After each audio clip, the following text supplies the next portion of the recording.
The Florida sun beat down on Tampa Bay, a postcard scene. June 4, 1989.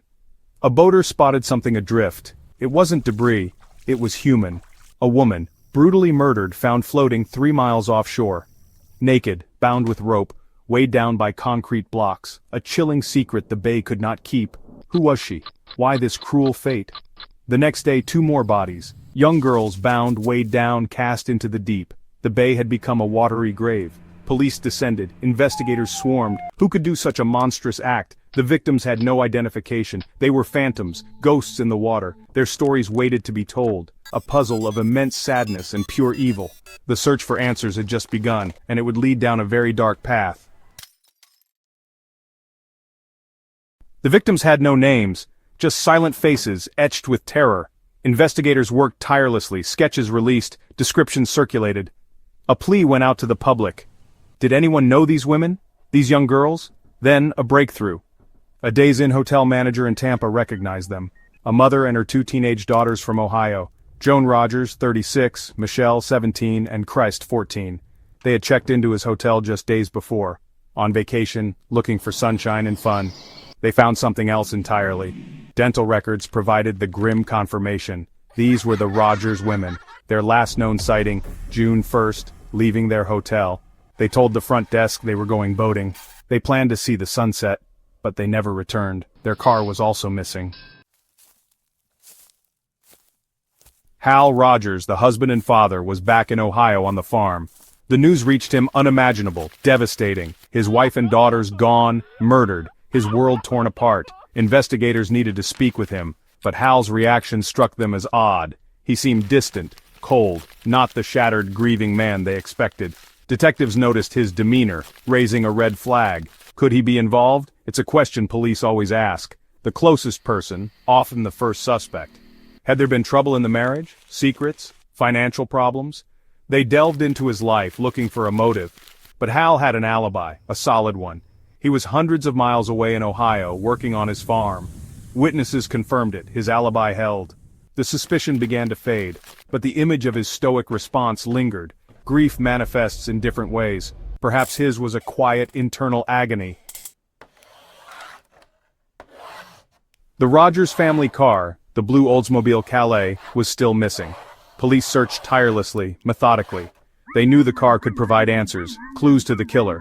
They focused their search near the water, and then, they found it. Submerged in a boat ramp, not far from the Sunshine Skyway Bridge. Pulled from its watery grave, it was a breakthrough. Investigators combed through every inch. Inside the car they found something significant. A tourist brochure with handwritten directions. Directions to a motel given to Joan Rogers. The handwriting was neat, legible, but it wasn't Joan's, Michelle's, or Christ's. Whose was it? Could it be the killer's handwriting? This note became a focal point, a vital clue.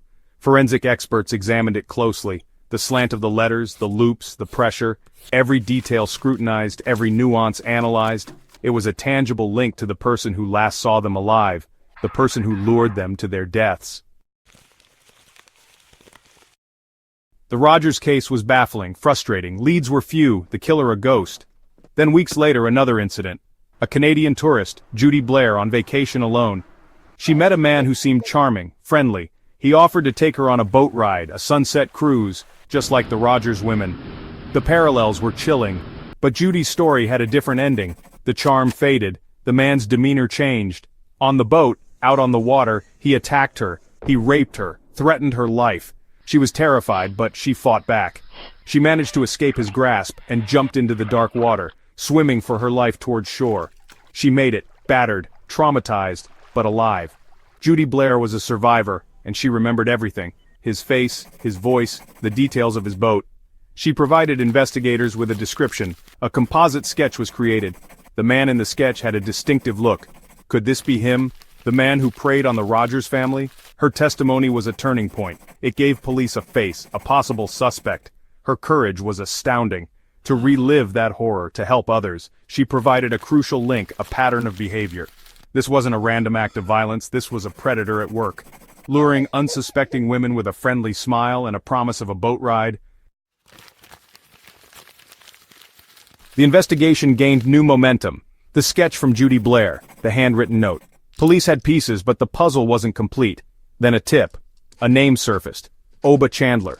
A local aluminum siding contractor with a criminal record. A history of violence. He owned a boat similar to the one Judy described. Could he be the one?